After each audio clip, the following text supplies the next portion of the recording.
Sir ఇందాక chasing scenes గురించి మాట్లాడారు కదా. వన్ సీన్లో నాగార్జున గారు వెనకాల పడుతున్నప్పుడు ఐ థాట్ అసలు ఆయన దొరికేస్తారు, ఈజ్ సంథింగ్ విల్ హ్యాపెన్. అసలు I've seen the movie lot of times, ఇంటర్నెట్లో చూశాను, ఎప్పుడు చూసాను. It's my favourite movie. Realism పుట్టింది తెలుగులో శివ అని అనుకుంటాను నేను. అలా ఉన్నప్పుడు I thought something will happen to the baby or to him. కానీ వెళ్ళిపోయినప్పుడు ఐ థాట్ ఓకే, ఇలా బస్ ఎక్కి వెళ్ళిపోయినప్పుడు so that was his escape. Next immediate సీన్లో సుధాకర్ గారు వెనకాల పడతారు. అది ఎంత రియలిస్టిక్ ఉందంటే ఐ థాట్ ఆయనకి బస్ దొరికితే హీల్ బతికిపోతాడు కదా, మోటార్ వెహికల్ ఏదో దొరికితే బతికిపోతాడు కదా అని ఫీల్ అయ్యాను. Like I was really involve in to that scene. కాదు, అలాంటి ఒక పొదలు ఫారెస్ట్ లాంటి ఏరియాలో bus exactly but I was praying that దొరికితే బతికిపోతాడు కదా అని. సూపర్, అంటే అంత ఇన్వాల్వ్ చేసింది. బట్ యాక్చువల్గా most challenging is not about the running shots.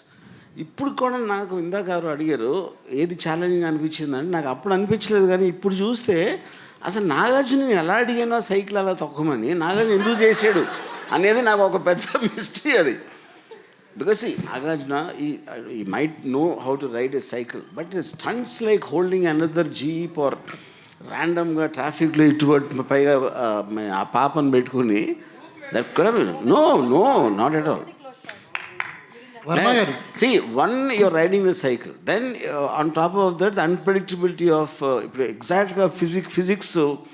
ఇంకో జీపుని పట్టుకుంటే ఏ ప్రెషర్ ఎక్కడ పడుతుంది ఎలా తెలుస్తుంది అసలు ఎవరికైనా, యూనో. దానికి తోడు యాక్టింగ్ కూడా చేయాలి మళ్ళీ. సార్ ఫ్రెండ్స్తో ఒక సీన్లో sir I'm still here. Okay friends introduction scene ఉంటుంది కదా, Sudhakar garu you'll name everyone in the movie, everyone who is in his batch.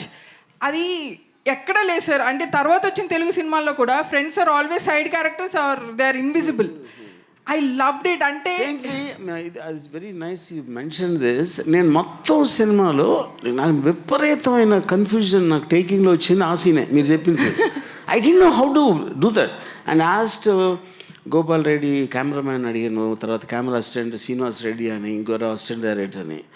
వాళ్ళందరూ ఎంత చెత్త ఐడియాలు చెప్పారంటే ఆ ఇన్స్పిరేషన్తో వచ్చింది ఇది. So the only thing I did is just to delay the entry. అందరికీ స్పెషల్గా చూపించాలంటే అందరూ అక్కడ కూర్చుని ఉంటే everybody will become one closer. So the moment చిన్న తర్వాత వచ్చి ఎవరో తర్వాత అమలా దానితో ఎవ్రీబడి బికేమ్ స్పెషల్.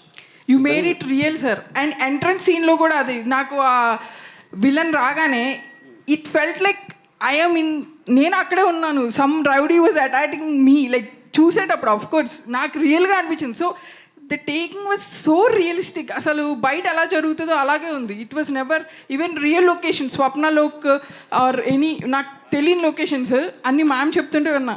సో అందుకే అంత రియలిస్టిక్గా అనిపించింది. And I was really my favourite movie. అసలు ఇంత పెద్ద స్క్రీన్లో చూడటం I was really happy sir. ఈ బయట ఎక్కడైనా చేసాం అమీర్పేటలో చేయలేదు కదా.